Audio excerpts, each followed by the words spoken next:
بسم اللہ الرحمن الرحیم۔ السلام علیکم۔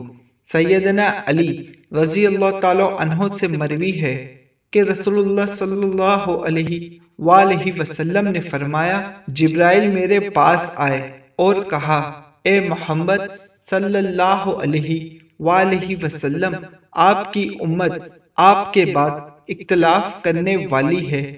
میں نے کہا، اے جبرائیل، اس سے نکلنے کی راہ کیا ہوگی؟ اس نے کہا، اللہ تعالیٰ کی کتاب ہے، اللہ تعالیٰ اس کے ذریعے ہر سرکش کو تباہ کرے گا۔ جس نے اس کو تھام لیا وہ نجات پا گیا، جس نے اس کو چھوڑ دیا وہ ہلاک ہو گیا۔ یہ بات 2 دفعہ کہی۔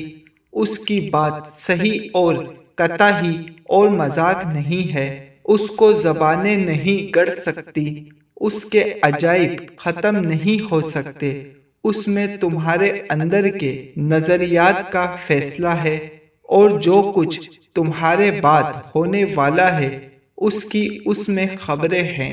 جزاک اللہ۔ حدیث مبارک سمجھ آنے کی صورت میں ایک لائک ضرور کر دیے گا، اور جو لوگ حدیث پاک سننے اور ذوق اور شوق رکھتے ہیں وہ چینل کو سبسکرائب کر لیں تاکہ مزید ایسی حدیث پاک آپ کو ملتی رہیں۔ اللہ حافظ۔